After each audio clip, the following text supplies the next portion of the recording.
For millions of people, a familiar pattern unfolds again and again. Pressure develops around the eyes. The forehead feels heavy. The cheeks become tender. The nose feels congested. And the assumption is almost automatic. This must be a sinus headache. But what if that diagnosis is wrong? What if many of the headaches people blame on their sinuses are actually migraines? This is one of the most misunderstood relationships in medicine. In fact, research suggests that the majority of patients diagnosed with a sinus headache actually meet the criteria for migraine.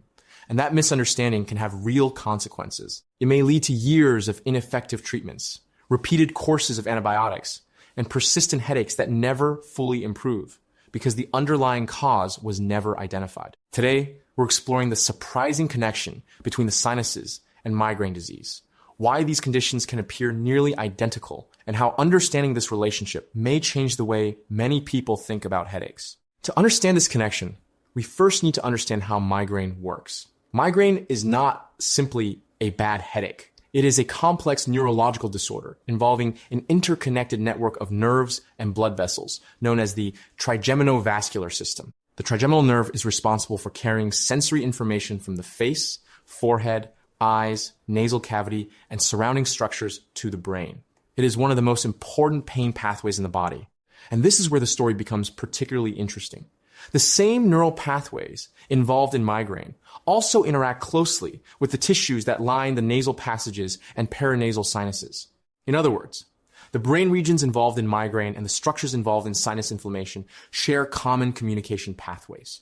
Researchers have shown that inflammation inside the nose and sinuses can activate portions of the trigeminal system that are involved in migraine generation. Experimental studies have demonstrated that inflammatory signals originating in the nasal cavity can trigger changes within the central nervous system, including activation of neurons in the brainstem and inflammation of the protective tissues surrounding the brain. These findings resemble many of the biological processes observed during migraine attacks. This may help explain why sinus disease can sometimes trigger migraine episodes in susceptible individuals. For someone who already has a tendency toward migraine, sinus inflammation may function much like other well-known migraine triggers, including stress, disrupted sleep, hormonal fluctuations, dehydration, or certain foods. But the relationship works in the opposite direction as well.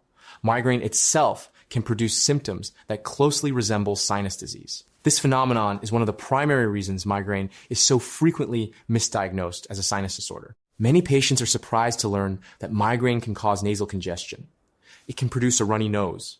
It can create pressure around the forehead, cheeks, and eyes. Some individuals even describe a sensation of fullness or swelling in the sinus region. These symptoms occur because migraine activates not only pain pathways, but also components of the autonomic nervous system. Specifically, migraine can stimulate parasympathetic pathways that increase mucus production and alter blood flow within the nasal passages. As a result, patients may experience congestion, facial pressure, and other symptoms commonly associated with sinus infections, even when there is no evidence of active sinus disease. This overlap creates a significant diagnostic challenge. Patients with migraine may be told they have recurrent sinus headaches. At the same time, individuals with true sinus disease may also suffer from migraine, making it difficult to determine which condition is primarily responsible for their symptoms. So how can clinicians distinguish between the two?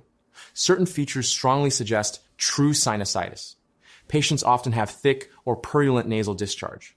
They may develop fever. Some experience a reduced sense of smell or even temporary loss of smell. Symptoms frequently follow an upper respiratory infection and may be accompanied by generalized fatigue or a feeling of illness. Migraine, however, tends to have a different clinical signature. Nausea is common. Sensitivity to light, known as photophobia, is frequently present. Many patients experience phonophobia, meaning ordinary sounds become uncomfortable or overwhelming. Others notice increased sensitivity to odors, a symptom known as osmophobia. These characteristics are much more consistent with migraine than with sinus-related headache. Another important clue is recurrence. True sinus infections are typically limited events that improve over days or weeks.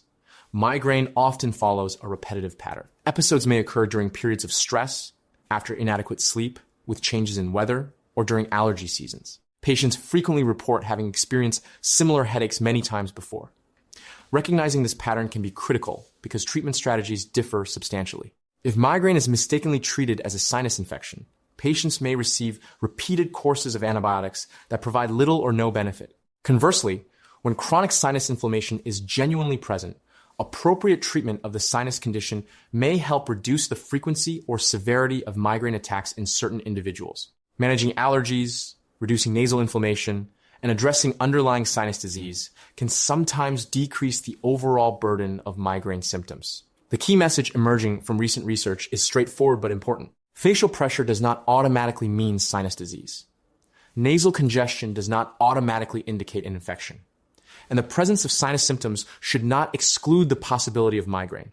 In fact, many headache specialists now believe that most so-called sinus headaches are actually manifestations of migraine. Understanding this distinction matters because an accurate diagnosis is often the first step toward effective treatment. So the next time a headache is accompanied by congestion, facial pressure, or discomfort around the eyes, it may be worth considering a broader question. Is this truly a sinus problem? Or could the nervous system itself be generating symptoms that simply feel like sinus disease?